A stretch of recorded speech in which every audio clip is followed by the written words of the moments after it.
कभी आप ब्रह्म मुहूर्त में जगे हैं? जगकर देखिए, संध्या होने के पश्चात जब रात्रि का अंधकार सारे संसार को धीरे धीरे अपने अंधकार में निगलने लगता है, तो यही अंधकार ब्रह्म मुहूर्त में भोर होने से ठीक पूर्व तनिक अधिक काला हो जाता है। कुछ समझे? हमारा जीवन भी कुछ ऐसा ही होता है। जब हमारे जीवन की समस्याएं अपने अंत पर होती है, तो यही समस्याएं एक भीषण रूप लेकर हमारे समक्ष प्रस्तुत हो जाती है और ऐसे परिस्थिति में अधिकतर लोग हार मान जाते हैं, भय खा जाते हैं। परंतु यदि आप हार न माने, भय न खाएं, दृढ़ रहें, निरंतर आगे बढ़ते रहें, तो प्रकाश के रूप में हमारा स्वागत करने के लिए सूर्य उदय सदा हमारे समक्ष प्रस्तुत रहेगा। आपने बरगद के वृक्ष को देखा है? जितना विशाल उतना दृढ़। पतझड़ में वो सूख जाते हैं, परंतु दुर्बल नहीं होते, टूटकर गिरते नहीं। और उसके विपरीत दलदल में उपजे वृक्षों को देखिए, वो दिखने में तो बड़े होते हैं, पतझड़ आए या शीत सदा हरे भरे होते हैं, परंतु इतने दुर्बल होते हैं कि जलधारा के हल्के से वेग से वो गिर जाते हैं। परंतु ऐसा क्यों होता है? कारण है जड़ें। जिसकी जड़ें दृढ़ भूमि में है, वो हर चक्रवात, हर ऋतुओं को सह लेता है, और जिसकी जड़ें दलदल में है, वो स्वयं की जड़ों को दुर्बल बना लेता है। कुछ ऐसा ही मनुष्य भी होता है, जो अधर्म, कुकर्म और असत्य की धरा पर उपजा है। वो समय की एक मार भी नहीं सह पाता, और जो मनुष्य सत्य, धर्म की धरा पर उपजा है, वो हर समस्या से अविचलित हो जाता है। अब आप पर निर्भर करता है कि आप क्या बनना चाहते हैं। हमारे जीवन में मित्र और शत्रु बड़ा महत्व रखते हैं। यदि गंभीरता से सोचा जाए तो ऐसा कोई क्षण नहीं जब हम अपने मित्रों के बारे में ना सोचते हो या फिर अपने शत्रुओं के बारे में। हमारा हर कार्य या तो हमारे मित्रों के हित के लिए होता है या फिर हमारे शत्रुओं के अहित के लिए। हम हर स्थान या तो अपने मित्रों के साथ होते हैं या फिर अपने शत्रुओं के साथ। कोई नहीं चाहता कि उनका शत्रु प्रसन्न रहे।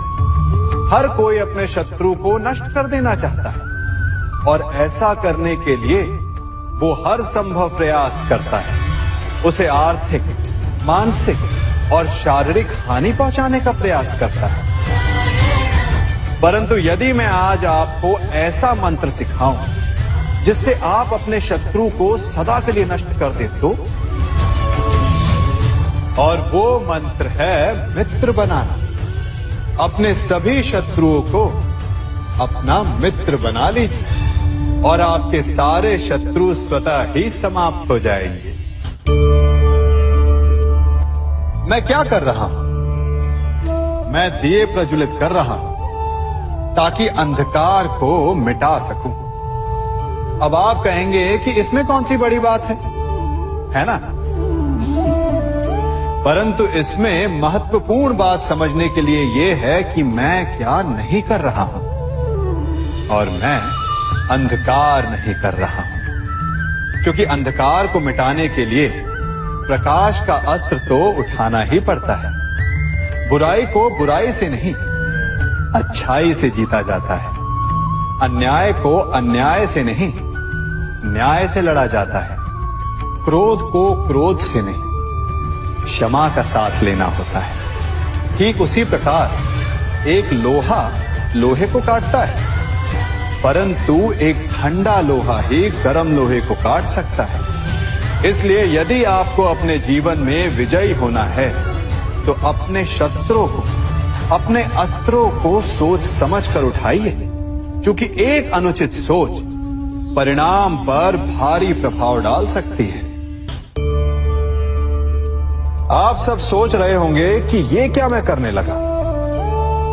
मैं इस पौधे को जड़ से उखाड़ रहा हूं। आश्चर्य हो रहा है ना कि एक पौधे को उखाड़ना या काटना ना केवल एक अपराध है अपितु पाप भी है।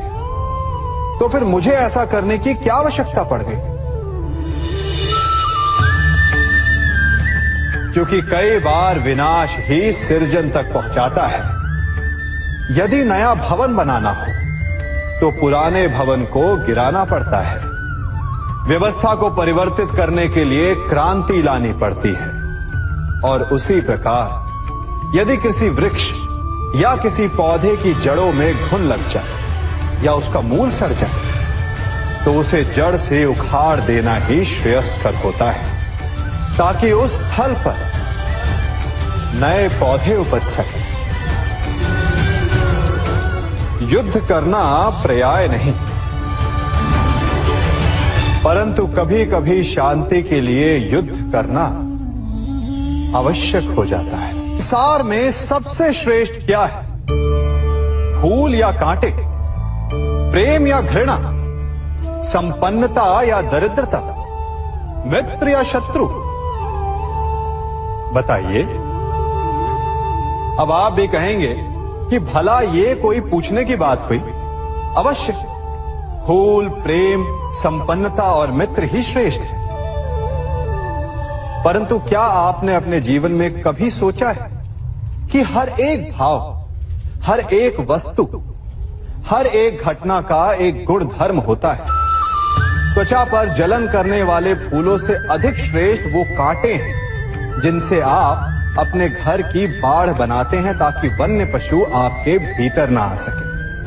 वो प्रेम श्रेष्ठ नहीं जो आपको अंधा, लोभी, पक्षपाती बनाता। वो घृणा श्रेष्ठ है जो आपको नया मार्ग दिखाता। वो संपन्नता श्रेष्ठ नहीं जो आपको कृपण बनाता, मद्दांध बनाता। वो दरिद्रता श्रेष्ठ है जो आपको जीवन में परिश्रम करने की शिक्षा दे। कुविचार देने वाले, बुरा मार्ग दिखाने वाले मित्रों से अधिक श्रेष्ठ वो शत्रु होते हैं जो हमें जीवन का लक्ष्य दे दे। इसलिए अपने जीवन में हर वस्तु, हर भाव, हर घटना के गुण धर्म को पहचानिए और उसके पश्चात अपना चयन कीजिए। स्वर्ण। हम सभी को अपने जीवन में स्वर्ण से कभी ना कभी कुछ ना कुछ थोड़ा या अधिक मोह होता ही है ना? परंतु क्या आपने कभी सोचा कि स्वर्ण को प्राप्त कैसे किया जाता है? जब भूमिगत खदानों से स्वर्ण को निकाला जाता है तब वो एक पाषाण की भांति होता है।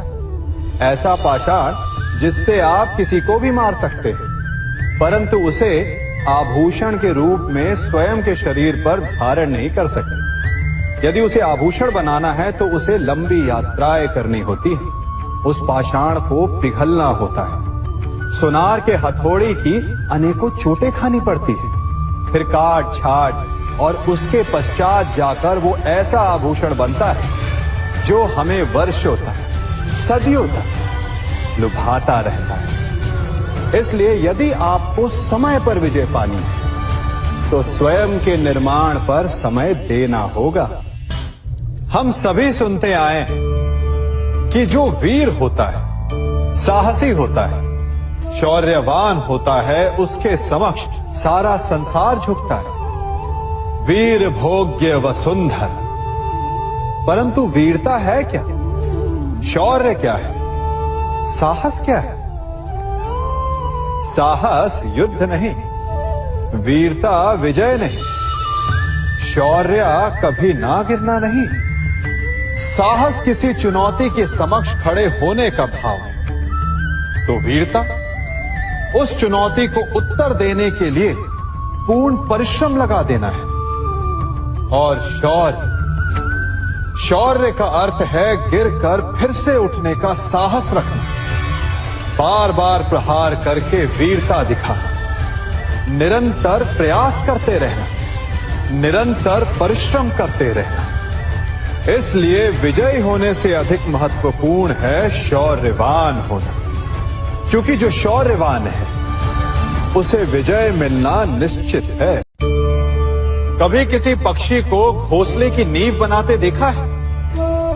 अथक परिश्रम करके तिनका तिनका बिटोर कर वो पक्षी अपना घोंसला बनाता है, अपनी संतान के लिए एक सुरक्षित घर बनाता है।